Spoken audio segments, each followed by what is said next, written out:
Claire Castro is not doing the job that she should have been doing, which is to communicate to the general population ano ba talaga ang mga ginagawa at ang mga programa ng administrasyon na to. Bagkos, lahat na lang ng mga problema na nire-raise, mga issues that are being raised, ay biniblame, no, at sinisisi nitong si Claire Castro kay former President Duterte at sa mga supporters niya. Pangalawa, etong si Claire Castro din ay tila baga hindi nakikipag-usap doon sa kanyang principal, no? In this case, si Pangulong Marcos Jr. na dapat naman talaga kasi alter ego siya eh. No matter what you do, pag ikaw yung press secretary, whatever comes out of your mouth, no? Unless there is a qualified statement disclaiming that it is your own opinion, people will construe it na yun ang sentimiento at yun ang pananaw ng yung principal, the president himself. So, I think yung dalawang yan, Admar and Jade, ang biggest factors, no, of the trust and disapproval ratings na bumulusok nga. Napakalaking problema ng administrasyon na to, no? Lagi nilang biniblame, no? Sinisisi doon sa fake news peddlers daw, doon sa mga black propaganda operations daw ng mga pro-Duterte influencers, social media personalities, no? Or mga pages na yan na ngayon ay na-validate na, no? Itong isang survey nga, isang survey firm, no? At credible naman yung survey firm na yon at I think yung survey na yon was non-commissioned, no? Walang nagbayad, no? Kusang loob ng survey firm na i-survey from a sample size of around 2,400 at yun na nga, no? Lalong sumadsad ang trust and rating nitong administrasyon na to. But more than the decline, the steep decline of the trust rating is the increase in the distrust rating of Bongbong Marcos. When you now do the math, no, at kukunin mo yung tinatawag na net trust rating, ang formula dyan is yung trust rating minus distrust rating, negative na ata 38. No? Parang negative 38 na. Meaning, sa sample size na yon, no, reflecting the general population plus minus 5% ata, no, yung confidence level is 95% noon, so around 5% yung makikita nyo na for the last 3 years, no, yung mga Pilipino ay nagbibigay pa ng benefit of the doubt nitong administrasyon na to. Pero the survey was done a week after former President Duterte was extrajudicially rendered, no, to the ICC. So I think it was one of the reasons bakit nagiging negatibo ang pagtitiwala ng mga Pilipino kay Bongbong Marcos. Wala yang sinasabi nilang ano ba naman, wala namang ang definition yung fake news, whether here or in the international media stage, walang definition yung fake news na yan.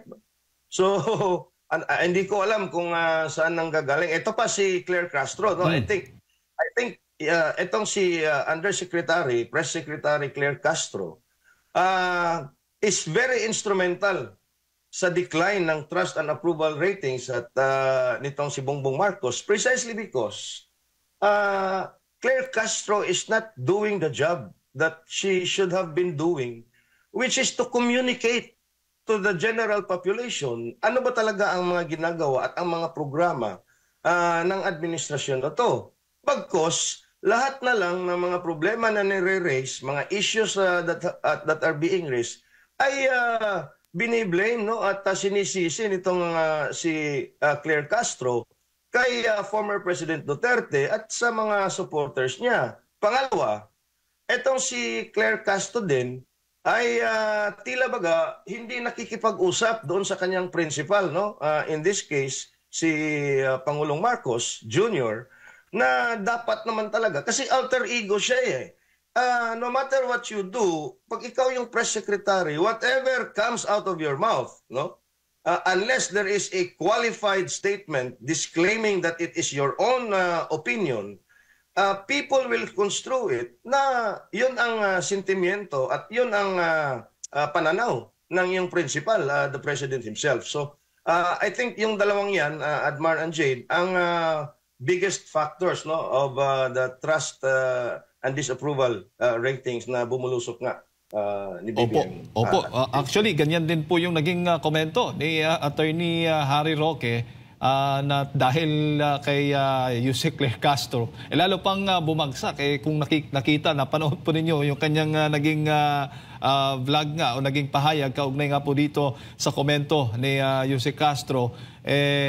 Nag-celebrate si Attorney Roque dahil kay Yusek Claire Castro, lalo pang babagsak ang trust at approval rating ng Pangulo.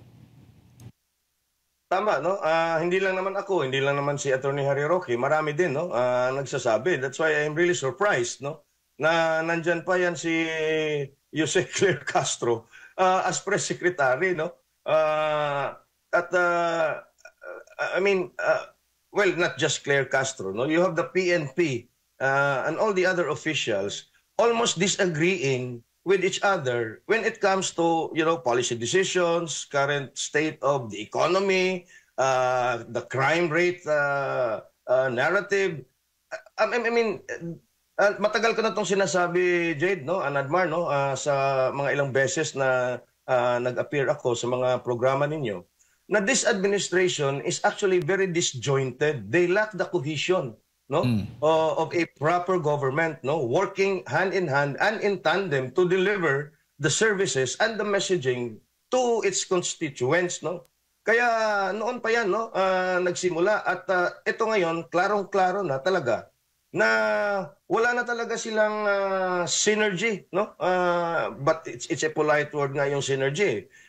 Hindi na sila nag-iintindihan kung paano nila i-handle lalong-lalo na yung communications part of this administration, Jade. Opo. At ano bang masasabi din po ninyo, Sir EB? Doon naman po, batay sa mga opinion din ng iba-ibang mga kababayan natin, yung kanilang dito sa social media, na kumbaga kapag yung resulta ng kanilang survey o ng isang survey na pumapabor o sumasang-ayon sa kanila, ay pumapabor sila.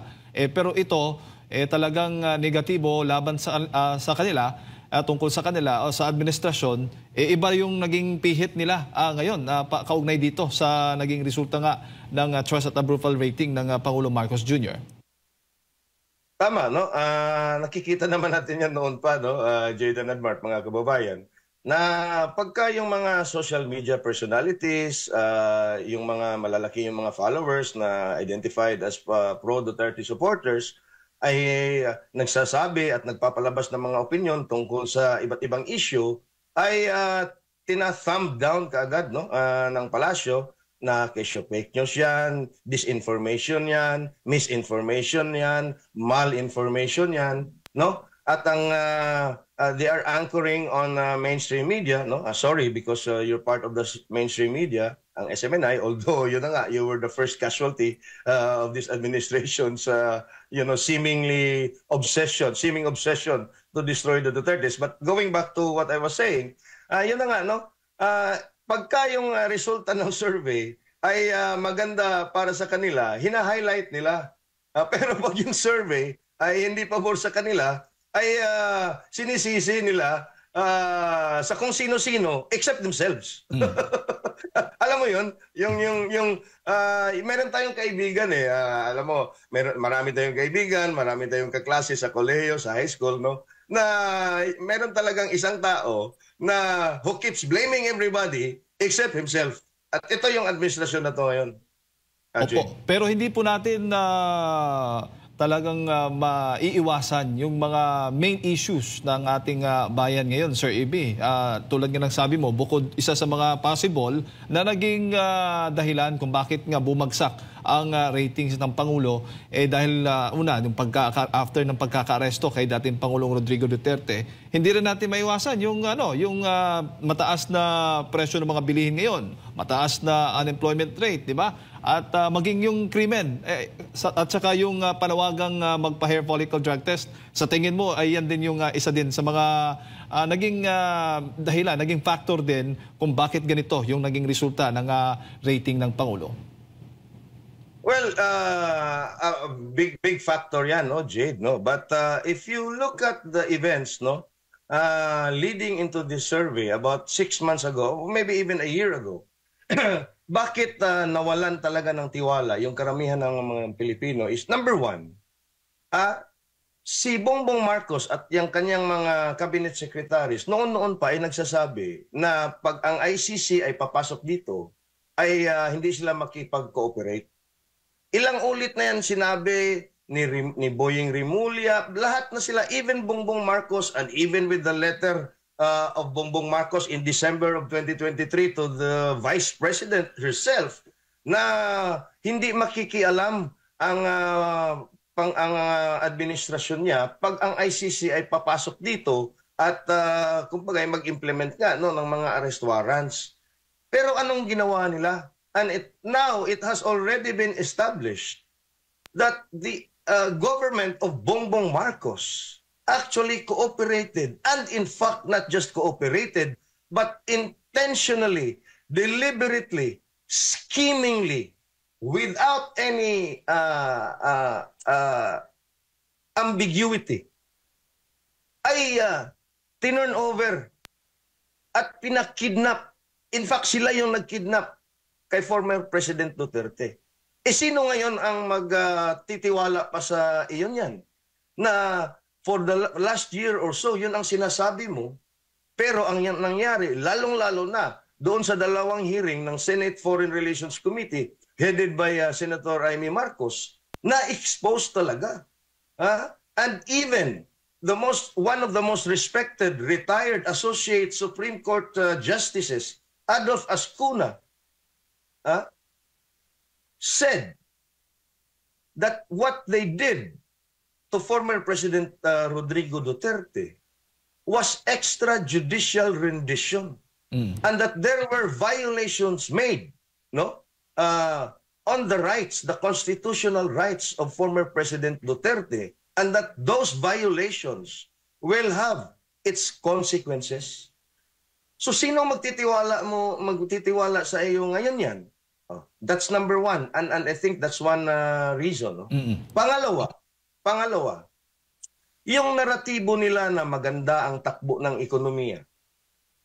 Pero anong nangyayari? One of the real estate developers here, DMCI, has 100 billion pesos worth of unsold condominium inventories. The Metro Manila condominium market is now dealing with oversupply and less demand. The sweet spot of the inventory of real estate developers is between 24 to 26 months, meaning you have 24 to 26 months worth of inventory para maibenta mo lahat yan at makapagbayad ka sa iyong mga loans at makapag-start ka ulit ng ibang project mo. Now, it stands at 38 months. That's more than 3 years. 3 years bago nila maibenta lahat ng kanilang mga condominiums na ngayon ay gawa na. Yung mga condominiums na yan, pinupuhunan na yan ng mga loans ng mga developers. Nagbabayad sila ng interest, nagbabayad sila ng principals. Na ngayon, you are saying to me that the economy is doing good and all of this is just political noise. Early this year, the IMF, again, flagged the Land Bank of the Philippines, the Development Bank of the Philippines, again, to address the decline of their capital adequacy ratio because of the 75 billion remittance of both banks out from their capital balance sheets, no, sa kanilang capitalization, papunta doon sa Maharlika Investment Fund. Hanggang ngayon, wala pa ring konkretong ebidensya na kumikita na ang mamamayan, na pera natin yan from the two state-owned banks. Sino ngayon ang magtitiwala sa gobyernong ito kung ganyan ang nangyayari? Di ba? Again, and then you have the crime rates, no, that is now hounding the business elites, especially our friends in the Filipino-Chinese business community. About a week ago, I saw an interview. I think Manong J. Sonsa was interviewing. I think it was MJ. I think, no, or si Admar ba yun? You were talking to Sergio Ortiz Luis, who was previously president of the Philippine Exporters Confederation, and I think now is the president of the Employers Confederations of the Confederation of the Philippines. Na worried na talaga ang business community, lalong-lalo na yung mga Chinese business community, because of the reported kidnappings of their colleagues, no? Nagpalabas nga 34 organizations yon ng manifesto, 'di ba? So ngayon yung resulta ng survey na yon, no? I think, no, ay nag-reflect na doon sa mga sinasabi ni Mr. Ortiz Luis, doon sa mga nangyayari sa ating ekonomiya, doon sa nangyayari, no, sa ICC, no, kay Pangulong Duterte, at yung tatlo na yon, at to put the final nail in the coffin, kumbaga, even after a year, kung nung umupo si Bongbong Marcos as president, lahat ng surveys, no, Admar and Jade, you can look it up. The top 3 or 4 concerns of the Filipino people is, number 1, inflation, the high cost of living.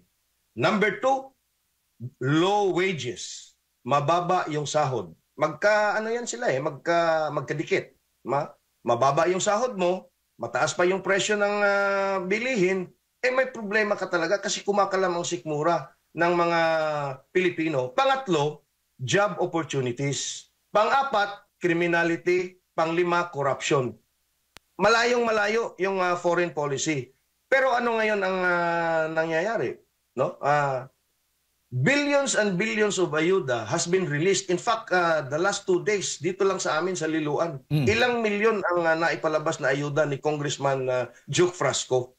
Araw-araw halos. Pero, the latest SWS survey on involuntary hunger is the highest in 20 years ba yun? 37% of all Filipino families experience involuntary hunger over the last quarter. More than the last quarter of 2024. Imagine that.